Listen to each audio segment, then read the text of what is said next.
A Bíblia conta a história de um cara paralítico que ele não tinha possibilidade nenhuma de chegar perto de Jesus, mas ele tinha quatro amigos que levaram ele, abriram um buraco no telhado e desceram ele no lugar que Jesus estava. Então o relacionamento, ele te coloca em lugar que sozinho você nunca ia. Um bom relacionamento, ele faz esforço por você de uma forma que talvez você nem imagina, e ele te conecta a pessoas, né? E um relacionamento puro e verdadeiro. Né? Hoje eu fui conversar com o Li, né? O Fala Brasileiro, e o Li é uma pessoa muito bacana, né? Demais. E ele falando comigo lá, eu quero que ele trabalhe aqui no EAPOC. E eu tenho uma pessoa no EAPOC, ele veio de classe muito baixa, sabe? Ele foi, até chegou a morar na rua, etc. Não tem segundo grau, etc. Mas é uma pessoa que, como sofreu muito na vida, ele tem um princípio que as pessoas querem usufruir dele. Então isso não é ruim. E o Li, quando teve loja lá e trabalhou com a gente, né, o Li sentava para conversar com ele já ficava com o pé atrás, achando que o Li queria usufruir de alguma coisa. Entendi. Então o Li ficou um pouco assim. E o Li é uma pessoa muito bacana, muito puro e muito de verdade. Exatamente. Ele é mais original do que muito brasileiro original. Exatamente. Li, vamos voltar para a EAPOC, eu tô à frente agora, eu vou estar junto com você, a gente vai trazer vários lojistas chineses para lá, né? Que foi muito relacionamento com os lojistas chineses.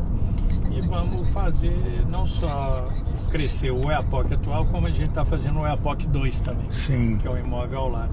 É até interessante, viu, pastor, você conhecer o EAPOC. Sim. O EAPOC é um shopping que entram ali mais ou menos 25 a 30 mil pessoas por dia. Tô por sua conta. E é bem assim. Aí eu fui conversar com ele e eu achei uma coisa bacana que ele falou. Ele falou, Mário, não é dinheiro. A vida, tudo é relacionamento, é credibilidade, e é eu me sentir leve em estar no ambiente, entendeu? Sim. Você me falou isso, eu achei super bacana, né? Muito. Eu falei assim, eu quero me sentir leve, eu não quero estar num ambiente onde eu sinta que tem cobranças ou que tem alguma coisa assim que carrega o ambiente. Então eu achei legal, e ele é assim, ele é muito puro, né? Muito. Muito bacana, eu gosto muito dele. E sabe o que eu gostei dele? Eu falei com ele no começo da semana passada, e aí ele falou assim, terça-feira eu vou ir 1h30. Falei, então tá bom. Rapaz, ele chegou lá 1h30 da tarde. Ele foi. E aí ele chegou, cara. Falei, fala brasileiro, como é que tá? Foi conversar. E aí eu fiz algumas perguntas pra ele, Mário. Um exemplo. Como que ele conheceu Deus? Porque a cultura deles não é a mesma que a nossa. A fé deles não é a mesma que a nossa. Então fui fazendo algumas perguntas pra ele. E ele é evangélico, né? E ele é cristão. Eu descobri que ele é um cara que ele tem a mesma visão que a minha. Não é sobre carros, é sobre pessoas. Isso. Cara, ele me mostrou uma tranquilidade tão grande, uma paz tão grande. Foi lá pra casa, nós comemos uma carne junto, cantou moda de viola com meu pai, brincou. Ele quando canta, ele não tem um sotaque, você reparou? Ele canta assim, perfeito. Mas ele é uma pessoa que eu admiro muito também.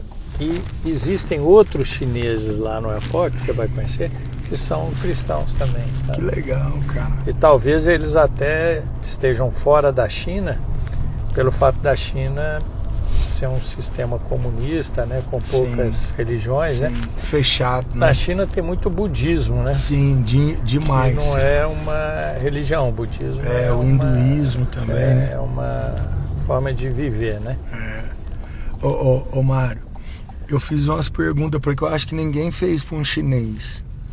Eu falei, lá na China tem chinês gago?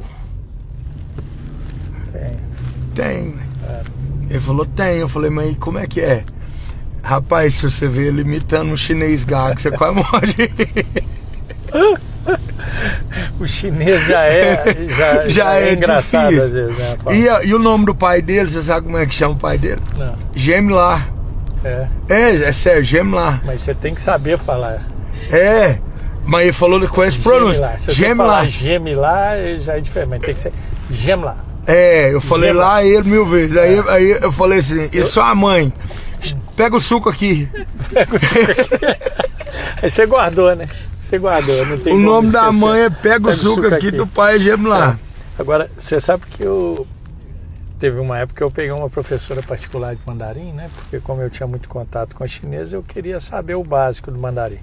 E eu vou na China desde 2005, sabe? Eu conheço bem a evolução da China até hoje. Admiro muito os chineses. Tenho um respeito enorme pelo povo chinês, né? Eu até brinco com os chineses que tem aqui no Oiapoque. Eu falo com eles, vocês vieram pra cá porque vocês não são os melhores, né? Que senão vocês estavam lá ganhando dinheiro. E eu falo isso com eles, entendeu? Mas tem muitos que vieram pra cá quando lá também não se ganhava tanto dinheiro. Então eu falo isso mais brincando, né? Mas eu comecei a aprender mandarim e você tem as vogais, mas você tem 5 formas de falar as vogais. Então, por exemplo, o A pode ser assim, A. E cada um tem um significado diferente, entendeu? Então, assim, legal, é uma coisa totalmente diferente do que a gente aprendeu, porque a origem nossa é o latim, né? Então você pega, por exemplo, espanhol, mesmo francês, ou até o inglês e alemão, você tem a mesma base, né? A mesma raiz, que é latim. Mas o chinês não tem nada a ver. Nada a ver. É um troço totalmente diferente. E a posição da língua na boca também, sabe? É diferente. Você tem que pôr a língua um pouco para fora entre os dentes e às vezes espremer a língua no céu da boca para sair a pronúncia Olha certa. pra você ver que legal. Então, assim, não é uma coisa tão fácil, não. Eu perguntei para ele, outra pergunta que eu fiz, se eles são carinhosos. Pai com filho, filho com pai, irmão com irmã. E ele disse que não, são totalmente secos. Não tem esse negócio de ô meu amor, tô indo ali, me dá um abraço, me dá um beijo. Não tem nada disso não. Totalmente seco. Mas super trabalhadores, né? Demais. Eles trabalham de domingo a domingo e o foco deles é trabalho. E diz que quando eu fui na China em 2005, né, a primeira vez, a China ainda era pobre, né? E ela tinha já um porto de exportação livre, né? O porto de exportação livre foi o que fez a China crescer. A China chamou as empresas todas no mundo e falou: vem para a China que aqui você não paga imposto para exportar. Sim. E a gente te dá o terreno, você monta aqui sua indústria, exporta para o mundo inteiro sem pagar imposto. Quando eu fui lá, 80% do que era produzido na China era exportado e 20% era consumo chinês, porque o chinês era muito pobre, né? O salário mínimo lá, acho que era $60 na época. Então, assim, era uma população muito pobre, passava até muita fome. Um dos fatos que chinês come cachorro, essas coisas todas, é porque lá eles passam fome. Olha isso. Não é que eles gostam, não. Cobra, essas coisas todas, por causa disso, porque eles não têm outra opção e tem que comer alguma coisa. Mas então, aí voltando a esse assunto, então em 2005, 80% exportava do que era produzido na China e 20% consumo próprio. Hoje, 65% do que é produzido na China é consumo próprio. Consumo próprio. 65%. Ô Mário, você já foi quantas vezes? Já foi umas 5 vezes. Lá tem favela? Pois é, quando eu fui em 2005, no morro... tinha chineses que moravam no morro e era assim uma coisa até bem pior que aqui no Brasil. Eles faziam caverna no morro, moravam dentro da caverna. Tô brincando. Era muita pobreza em 2005. A última vez que eu voltei lá, agora em 2023, por aí, 0 de pobreza. 0. Igualou. E os prédios assim maravilhosos, entendeu? Carros elétricos. Carros, ruas, etc. Eu visitei várias fábricas chinesas, né? E eu fiquei impressionado de ver a iniciativa dos proprietários, dos empresários, né, do antifábrica. Eu conheci um chinês, ele começou a fazer carro elétrico, até aí tudo bem. Ele falou, mas vou fazer um carro elétrico diferente, vou colocar um drone no porta-mala. Você aperta um botão o drone sai, o drone para uma pessoa, tá? E com isso, por exemplo, se você está numa fazenda, ou se você está em um lugar que o carro não tem muito acesso, você vai com o drone e volta. Sim. É um drone de curta distância. E o carro vendeu assim enormemente, tudo dentro da China. Aí ele me contando que agora ele está fazendo um outro projeto que o próprio carro, ele põe 4 braços, 2 de cada lado aqui escondidos. Você aperta o botão, os braços abrem e o carro vira um drone. Você tá louco, então, cara. Você vê a criatividade dos chineses, entendeu? Uma coisa assim absurda. Eu fui lá naquela fábrica desses robôs, né? Que tem um cachorrinho, tem uma Android, etc. Até comprei o cachorrinho. E chama Unitri a fábrica. E conheci o dono da fábrica também, né? E ele me contando, né? Dessa coisa dos robozinhos que ele faz, né? Os cachorrinhos, Android, etc. E vende assim o mundo. E ninguém faz isso, né, no mundo. Mas qual é a diferença lá? Lá você tem uma população muito grande, eles são, eu acho, extremamente criativos, né? E agora tem um apoio financeiro do governo.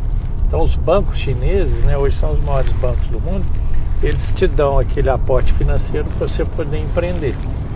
E tudo iniciativa privada. Quando eu fui lá em 2005, né, um caso assim bem interessante, né, eu fui jantar com o prefeito de Nanjing. Nanjing é cidade irmã de Belo Horizonte. Sei. Nanjing significa capital do sul, porque Beijing, que fica no norte, era invadido, né, ali pelo norte, pelos russos, etc. Por isso que eles fizeram a muralha lá, para não ser invadido, né? Mas quando era invadido, eles iam para o sul, para Nanjing.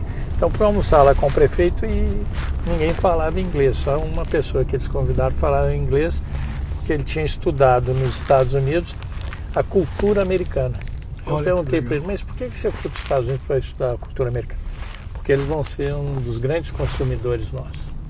Então nós precisamos saber como o americano pensa. Então ele ficou nos Estados Unidos estudando a cultura. E no meio da conversa eu perguntei para ele qual é o sistema econômico da China, isso em 2005, né? Ele falou capitalismo. Se quiser vir aqui montar sua empresa, né, eles começaram a fazer esses polos de exportação livre, né, sem imposto. Você pode montar, se quiser ter uma casa aqui, você pode ter, você vai ser dono do seu negócio, como qualquer país capitalista.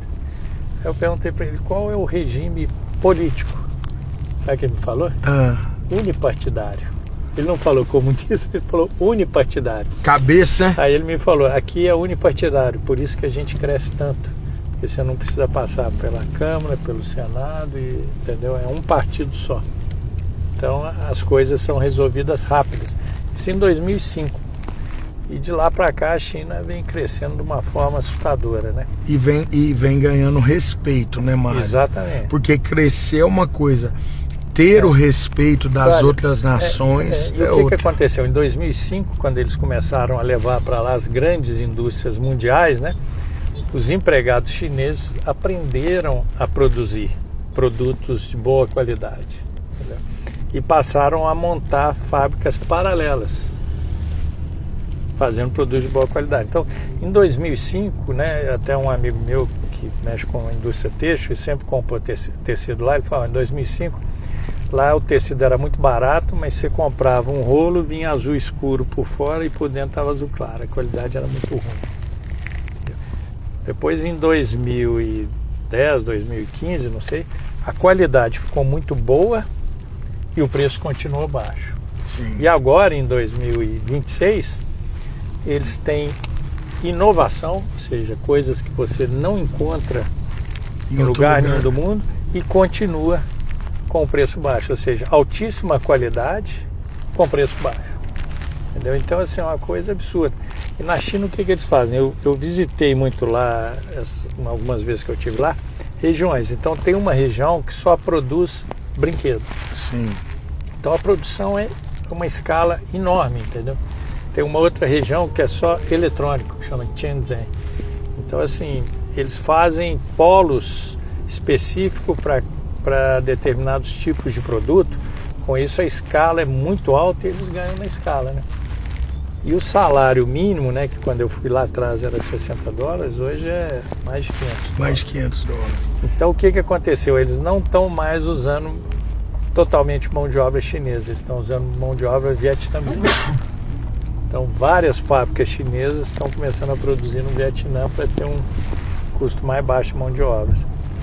Mas é assim uma população que eu admiro muito, viu? Eu assim tenho uma grande admiração e respeito, viu, pelos chineses. Eles trabalham muito, impressionante. Quando eu perguntei lá da religião, porque eu gosto muito de conhecer também, perguntava para eles qual que é a religião aqui mais usada aqui na China, né? Eu queria visitar um templo budista.